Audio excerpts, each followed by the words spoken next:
Yapo mambo machache ya kujifunza na napenda kuyakumbusha. La kwanza, tumewaona watoto walivyo wengi na wakujitolea, walivyofanya vitu vizuri hapa mbele. Wengine waliandikwa huko nyuma kuwa mtoto ni malezi. Niwaombe sana wazazi kuendelea kulea watoto wetu ili wakawa wazuri katika maadili mema, katika imani na katika elimu, ili wakafanikiwa vizuri katika maisha yote yao ya hapa duniani, kwa sababu ndio watakuwa wanajiandaa kupata maisha ya umilele mbinguni. La pili, naomba kuwakumbusha wote kuwa, na hata sisi tumekumbushwa kuwa, kulikuwa kuna mchango wa kila jumuiya kuchangia Baraza la Maaskofu Tanzania kwa ajili ya uendeshaji wake. Kuna jumuiya zimetoa, zingine hazijatoa. Na waomba wote wale ambao hawajatoa watoe. Kabla ya mwishoni mwa mwaka huu tunatakiwa kuziwakilisha kule. Sisi tulikuwepo jana kule na tumepata shida sana juu ya jimbo letu. Kwa hiyo nawaomba sana wote ambao hawajatoa waziwakilishe kwa namna inavyotakiwa na zifike sehemu inayohusika kwa haraka ili hilo zoezi likafanikiwa. Tumesikia hapa katika tangazo wamekumbushwa WAWATA kwa Jumamosi ijayo watakuwa na tendo la kumshukuru Mwenyezi Mungu kule parokia ya Mpwapwa. Wapate WAWATA wa kutosha pia kutoka katika parokia yenu. Wanaoenda kuungana na wanaparokia zingine hapa jimbo kuu la Dodoma katika kumshukuru Mungu ili kwa yote tuliojaliwa mwaka mzima na kuomba neema na baraka kwa mwaka unaofuata. Kwa hiyo hilo na lenyewe ni tangazo la msingi. Na waomba pia kusisitiza juu ya vyama vya kitume vyote. Tujitahidi sana kujiunga na vyama vya kitume. Waka WAWATA, Viwawa, Utoto Mtakatifu. Tujitahidi sana. Ipo habari ya kuwa vijana wa kiume hawa wanataka tu wao kutumikia altareni, lakini hawataki kujiunga na Utoto Mtakatifu. Sasa hivi ambaye hakujiunga na Utoto Mtakatifu asitumikie. Wote kwanza waingie kwenye Utoto Mtakatifu. Kama tukiwakosa kabisa wote, basi itabidi tuchukue hao wanaojiunga na Utoto Mtakatifu ndio wao watumishi wa altareni, kwa sababu na wenyewe wanaweza. Kwa hiyo tuwaombe vijana wote au watoto wa kiume wajiunge na Utoto Mtakatifu. Nimefurahia sana wachali makuru kwa namna ambavyo wamekuwa na watoto wengi wa kiume na wamefanya vitu vizuri katika wimbo wao na maigizo yao kwetu. Sasa tuwalee, tuwasaidie na tuwahimize. Sehemu yoyote, sehemu ambayo wanaweza kupata malezi mazuri ni huku. Kwa hiyo tujiunge na vyama hivyo. Lakini vipo vyama vya sala pia kama Legio Maria, Moyo Mtakatifu wa Yesu, Charismatic, Rita Wakasha na vyama vingine vingi. Hivi chagua vingapi unataka kujiunga, ujiunge. Ila vile vya mwanzo havina option. Useme viko mimi nataka nichague. Yaani wewe kama ni mwanaume unachagua tu UWAKA.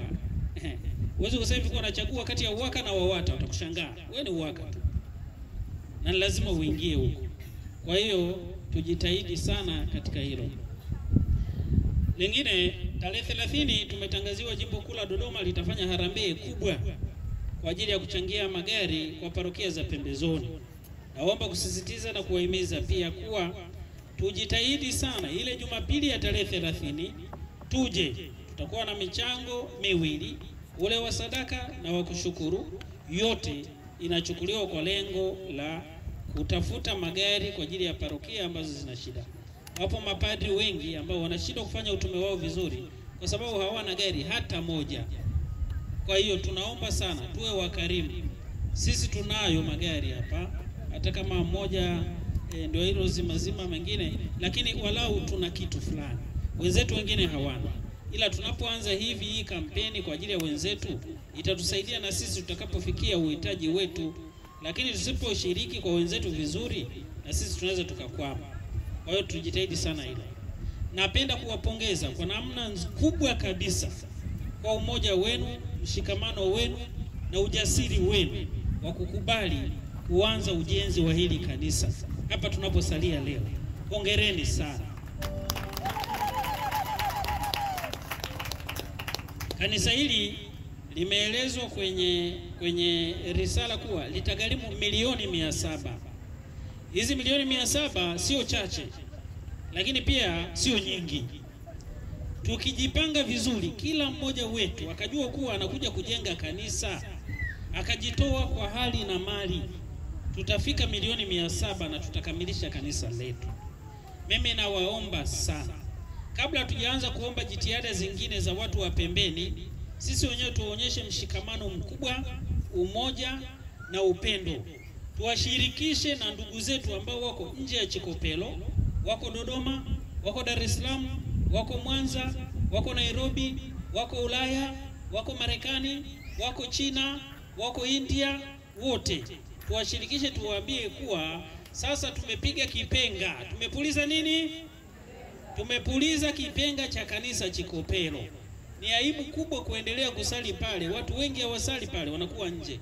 Kwa hiyo naomba kila mmoja wetu achukue kuwa hiyo ni agenda ya msingi ambayo tunasafiri nayo katika miaka hii mitatu. Agenda ya msingi sana, kuwa chochote ninachofanya lazima niweke asilimia ya kwa ajili ya ujenzi wa kanisa.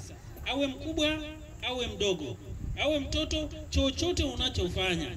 Na ninyi mliopokea sakramenti leo, kuanzia ninyi anzeni weka alama katika kanisa hili. Lazima uache alama yako. Sasa hivi wazungu waliokuwa wanatuletea hawapo tena. Sasa hivi mzungu wangu ni wewe. Sasa wewe kama ndio mzungu wangu, hakikisha kuwa ili kanisa linajengwa ndani ya miaka mitatu tupate hizo milioni, zinakaribia milioni 800 hivi. Kwa kutamka zinaonekana nyingi na zinatisha, mwingine anaweza kukata tamaa, lakini kwa umoja na upendo hakuna jambo linaloshindikana mbele ya Mungu. Nimpongeze kwa kiasi kikubwa sana paroko wetu kwa ujasiri mkubwa. Unajua haya mambo yanahitaji ujasiri haya. Tukianza kusikilizana mmoja mmoja hapa, tutakatishana tamaa sana. Na ninaomba wale wote wenye roho ya kukatisha tamaa washindwe. Kanisa linajengwa hili na mambo mbalimbali yanafanyika.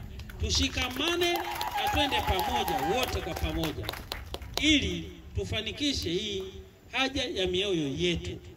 Ifike siku moja sio tena tukodi haya maturubai ya WAWATA, ila tuwe ndani ya paa tulilolichangia sisi wenyewe, na wote tunaingia ndani kwa misa ya kiparokia kama hii ya leo. Ninawashukuru sana. Asanteni kwa yote mliofanya. Asanteni kwa kunikaribisha. Asanteni kwa zawadi zenu na kwa kila kitu. Nawatakia heri na baraka, na Mungu awe pamoja nanyi. Tumsifu Yesu Kristo.